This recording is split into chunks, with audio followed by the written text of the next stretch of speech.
नमस्कार. तर आजच्या व्हिडिओमध्ये तुमच्या सगळ्यांचं खूप खूप स्वागत. तर आज मी बाजारातून छान अशी फ्रेश कोथिंबीर आणली होती. तर म्हटलं आज कोथिंबीरचं काहीतरी वेगळं बनवावं थोडंसं. कोथिंबीर मी सगळ्यात पहिले अशी कापून घेतली आणि ती आता मी स्वच्छ धुवून घेते. धुतल्यानंतर मी आता इकडे वाटण तयार करून घेते.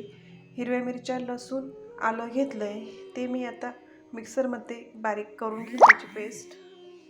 आता कोथिंबीर मी एका ताटात काढून घेतलेली आहे. मिरचीचं जे वाटण तयार केलं होतं ते मी आता सगळं इथे टाकून घेतलं आहे. अर्धा चमचा ओवा, अर्धा चमचा जिरं मी यात घातले,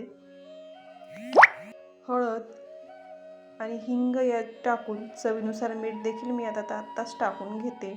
नंतर मग मी ते आता पीठ मिक्स करेल.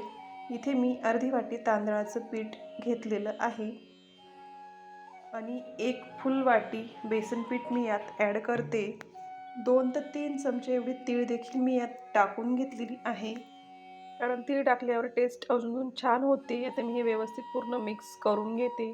वरून पाण्याची गरज वाटली तर पाणी टाका, नाहीतर काही आवश्यकता पडत नाही. इथे पातेल्यात मी पाणी टाकून घेतलं. त्याच्यावर मी अशी चाळणी ठेवली, त्याला तेल लावून घेतलं होतं आणि त्या पिठाचे मी असे गोळे तयार करून घेतलेत, लांबट असे. जास्त जाडही नाही आणि जास्त बारीक नाही. मी ते अशा पद्धतीने आता त्या चाळण्यांमध्ये ठेवून घेते. हे मी आता वाफवून घेते. 15 ते 20 मिनटं हे मी बारीक गॅसवर वाफवून घेते. 15 मिनटानंतर मी आता पुन्हा चेक करून बघते की हे शिजले की नाही. थोडंसं अजून बाकी आहे, म्हणून ते मी पुन्हा शिजवून घेते 5 मिनटं. आता इथे आपले हे कोथिंबीरचे गोळे जे होते छान असे वाफून झाले, ते आता मी थंड करून घेते.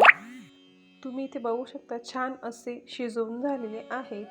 ते आता पूर्णपणे थंड करून घ्यायचं आहे.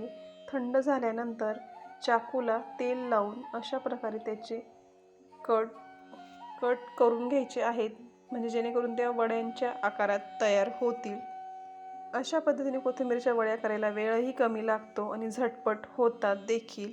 तर मी आता इथे सगळ्या वड्या कापून घेते, कारण ते आता पूर्णपणे जवळजवळ थंड झालेलं आहे.